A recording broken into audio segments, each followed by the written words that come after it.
الحمد للہ رب العالمین والصلاة والسلام علی سید الانبیاء والمرسلین اما بعد فاعوذ باللہ من الشیطان الرجیم بسم اللہ الرحمن الرحیم یا رب لک الحمد کما ینبغی لجلال وجہک وعظیم سلطانک رب اشرح لی صدری ویسر لی امری واحلل عقدۃ من لسانی یفقہوا قولی رب زدنی علما۔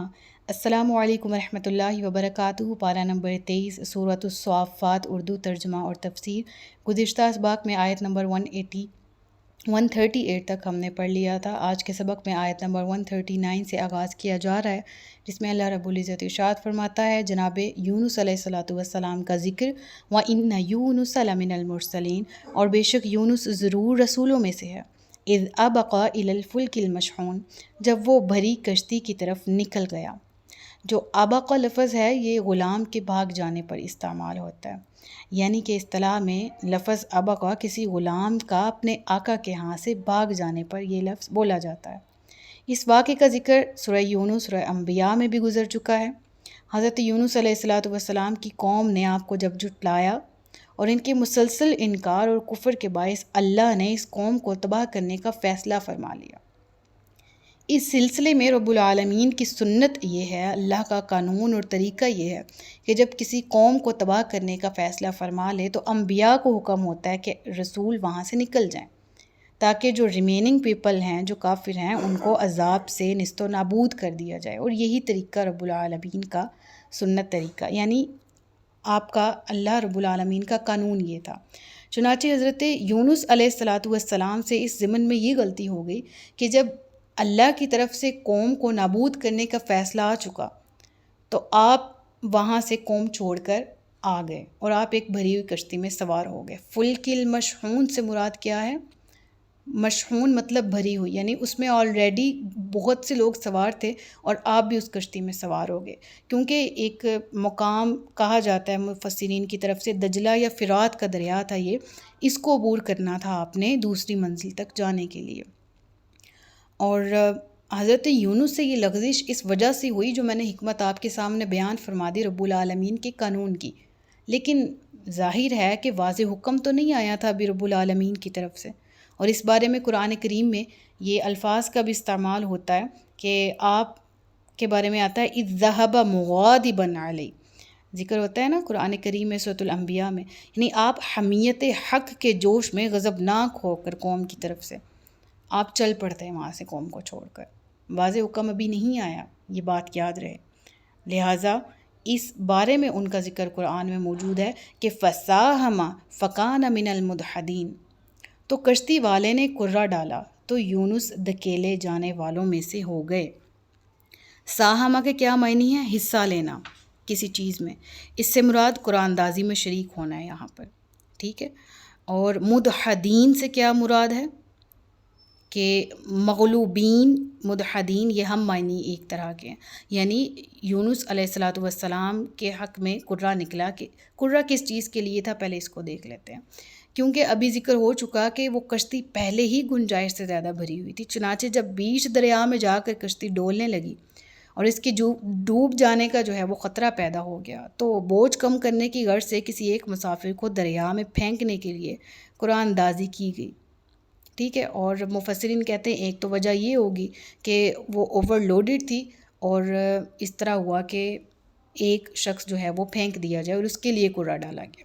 اور بعض مفسرین کی روایت یہ بھی ہے، مطلب ایک روایت یہ بھی آتی ہے کہ کشتی والوں نے یہ گمان کیا کہ کسی کا کوئی بھاگا ہوا غلام جو ہے وہ کشتی میں سوار ہے اور اس کی وجہ سے یہ کشتی ڈوبنے لگی۔ یعنی پہلی روایت کیا ہے کہ اوور برڈن تھی، دوسری کیا ہے کہ انہوں نے یہ گمان بھی ظاہر کیا کہ ایک غلام ہے جو بھاگا ہوا ہے اور اس کی وجہ سے ہماری کشتی بھی جو ہے وہ مصیبت میں گرفتار ہے، لہٰذا یہ اس وقت بہت معیوب سمجھا جاتا تھا کوئی غلام کا بھاگ آنا اپنے آقا کو چھوڑ کر، تو ان کشتی والوں کا غالب گمان یہ تھا، لہٰذا مفرور غلام کا پتہ لگانے کے لیے قرآن اندازی کی گئی کہ دیکھا جائے کہ قرآن اندازی میں کس کا نام نکلتا ہے۔ تو بہرحال قرآن اندازی جب کی گئی تو جناب یونس علیہ الصلوۃ والسلام کا نام نکلا اور آپ کو دریا میں پھینک دیا گیا۔ پھر کیا ہوا؟ جب آپ کو دریا میں پھینک دیا گیا تو فَالْتَقَمَهُ الْحُوتُ وَهُوَ مُلِيمٌ فَلَوْلَا أَنَّهُ كَانَ مِنَ الْمُسَبِّحِينَ لَلَبِثَ فِي بَطْنِهِ إِلَى يَوْمِ يُبْعَثُونَ۔ اللہ اکبر، اللہ اکبر کبیرہ۔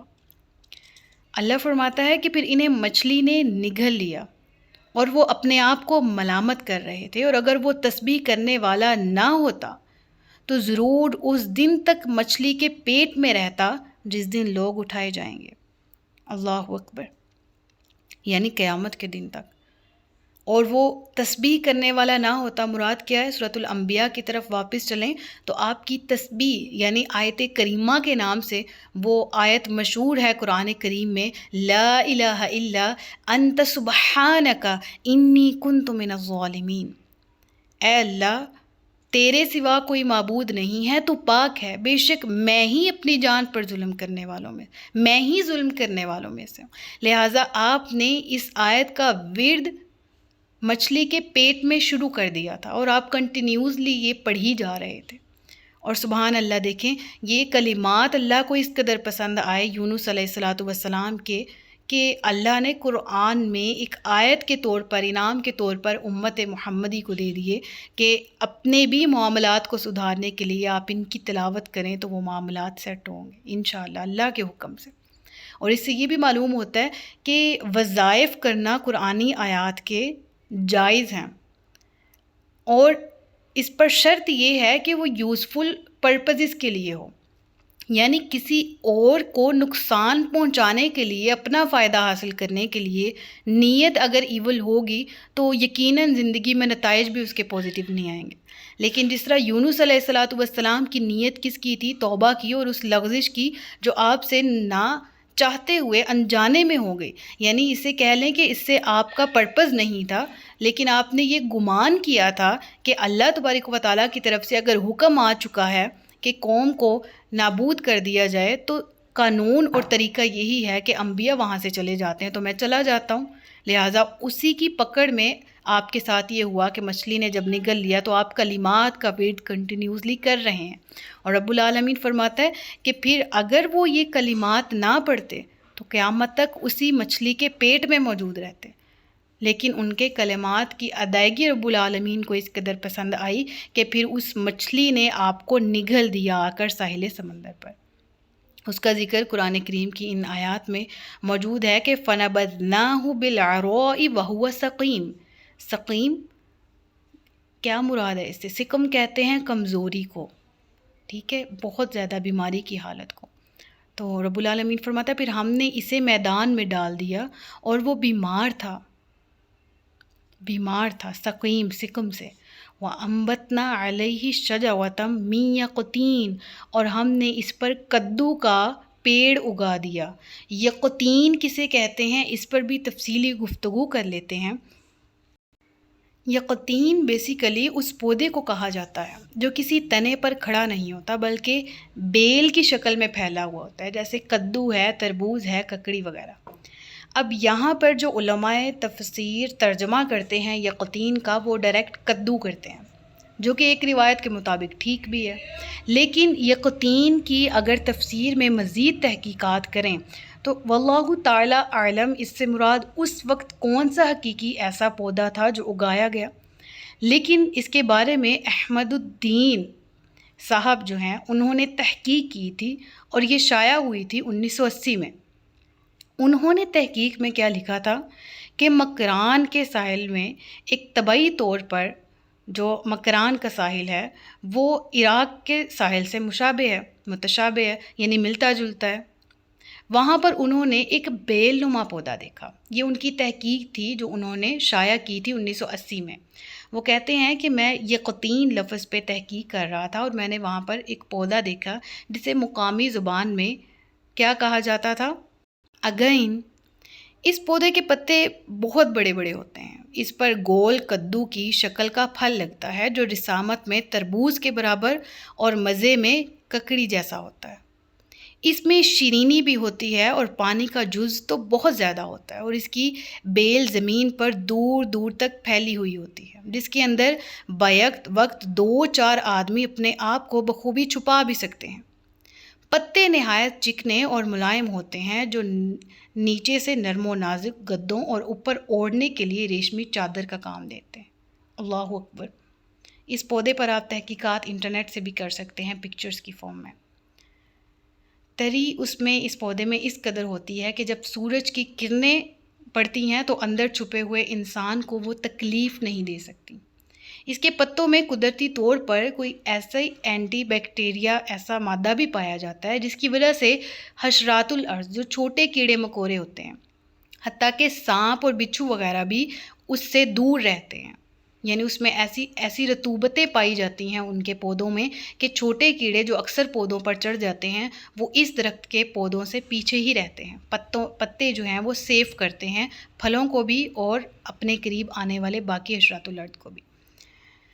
تو ان کا یہ خیال تھا ان محقق کا کہ یہ بھی وہی پودا ہے جس کا ذکر قرآن کریم میں یقطین کے نام سے ہوا ہے، اور انہوں نے اپنی تحقیق میں یہ بھی لکھا تھا کہ اہل مکران کی زبان میں یہ مسخ شدہ فارسی ہے جسے بولا جاتا ہے، ٹھیک ہے، اور مسخ شدہ فارسی میں یہ اگین بولا جاتا ہے، اور لیکن قرآن کریم میں اسے یقطین کہا گیا، لہٰذا ہم واضح طور پر نہیں کہہ سکتے کہ اس سے مراد حقیقی کدو جسے ہم آج کھاتے ہیں یہ وہ ہے، یا ہم یقینی طور پر کہیں کہ یہ اس سے مراد وہی پودا ہے جو اس تحقیق کی روشنی میں ہمارے سامنے آیا۔